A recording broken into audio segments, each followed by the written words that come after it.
Welcome to ZB9 news. Godavari నదిలోకి నేరుగా RFCL నుండి రసాయనాలతో కూడిన నీరు కలిసి ప్రజల ప్రాణాలకు ముప్పు వస్తున్నా పట్టించుకొని గత పాలకులు మరియు RFCL యాజమాన్యం మరియు పొల్యూషన్ కంట్రోల్ బోర్డు అధికారులు చేసిన తప్పిదం వల్లే కలుషిత నీరు నేరుగా గోదావరిలో కలుస్తున్నాయని ఫైట్ ఫర్ బెటర్ సొసైటీ అధ్యక్షులు మద్దల దినేష్ ఆగ్రహం వ్యక్తం చేశారు.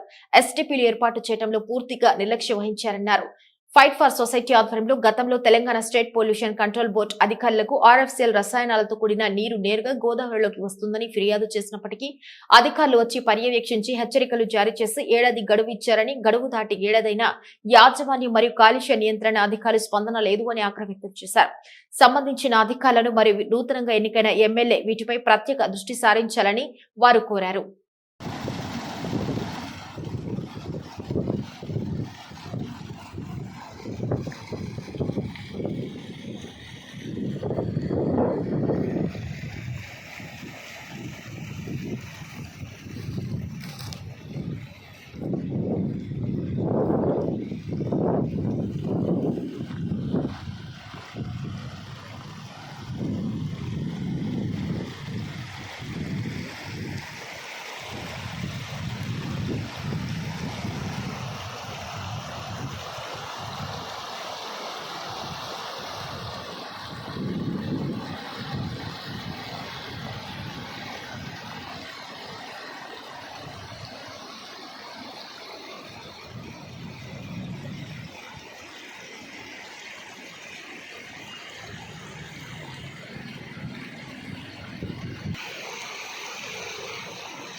గోదావరికని ప్రాంతంలోని చూడడానికి ఆహ్లాదకరంగా ఉన్నటువంటి గోదావరి నది పూర్తిగా చూస్తే RFCL పైప్ లైన్ ద్వారా రసాయనాల నీరు మొత్తం గోదావరిలో కలిసి మరి పూర్తిగా నురుగు నీరు చేరడంతో గోదావరి మొత్తం కలుషితమవుతూ ఉందని గత కొన్ని సంవత్సరాలుగా మేము పొల్యూషన్ కంట్రోల్ బోర్డుకు, అదేవిధంగా RFCL యాజమాన్యానికి, రామగుండం నగరపాలక సంస్థకు, గౌరవ జిల్లా కలెక్టర్లకు తెలియజేసినప్పటికీ ఇక్కడున్నటువంటి యాజమాన్యాలు సంబంధించిన అధికారులకు చెవిటివారి ముందు శంఖమూదినట్టే తప్ప ప్రజలతో ప్రాణాలతో చెలగాటమాడుతూ ఉన్నారు తప్ప మరి దీన్ని నిర్మూలించుదాం, ఈ రసాయనాల సంబంధించినటువంటి నీటిని ఆపుదామన్నా ఏ కొంచెము కూడా ఇంగిత జ్ఞానం లేకుండా ప్రజల ప్రాణాలతో చెలగాట ఆడడం నిజంగా సిగ్గుచేటు. ఈ నీరు మొత్తం కలుషితమయ్యి ఇక్కడ ఉన్నటువంటి గోదావరిలోకి ప్రవేశించి మరి ఈ కార్పొరేషన్లో దాదాపు 70,000కు పైగా గృహాలు ఉన్నప్పటికీ మరి ఆ నీరు మొత్తం సరఫరా అవుతూ ఉంటే ఆసుపత్రుల పాలై అనేకమైనటువంటి రోగాల బారిన పడుతూ ఉన్నారు. రేపు 2 నెలలలో మరి సమ్మక్క సారలమ్మ జాతర ఉంది. మినీ మేడారంగా పిలిచే అటువంటి గోదావరికనిలో మరి సమ్మక్క సారలమ్మ జాతరకు లక్షలాది మంది భక్తులు ఇతర జిల్లాలు, ఇతర రాష్ట్రాల నుంచి చేరుకుంటూ ఉన్నారు. మరి ఈ విధంగానే కొనసాగితే ప్రజల ప్రాణాలకే ముప్పు కలుగుతూ ఉంది.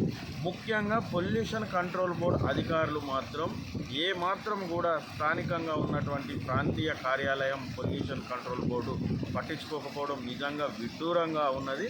గతంలో Telangana state pollution control board కార్యాలయం సంబంధించినటువంటి అధికార యంత్రాంగానికి మేము విన్నవిస్తే వారు స్వయంగా ఇక్కడికి వచ్చి RFCL యాజమాన్యానికి సంవత్సరం గడువు ఇచ్చి మన సంవత్సరం లోపు తీయకపోతే మరి పెద్ద ఎత్తున మీపై చర్యలు తీసుకుంటారని చెప్పి సంవత్సర కాలం దాటినా కానీ యథావిధిగా యథేచ్ఛగా మరి రసాయనాల నీరు కరవడం ఎంతవరకు సమంజసము?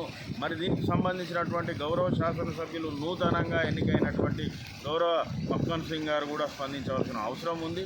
RFCL యాజమాన్యం, స్థానిక పొల్యూషన్ కంట్రోల్ బోర్డు అధికార యంత్రాంగం స్పందించి ఈ పైప్ లైన్ను పూర్తిగా మూసివేయాలని ఈ సందర్భంగా ఫైట్ ఫర్ బెటర్ సొసైటీ నుంచి మేము డిమాండ్ చేస్తాం.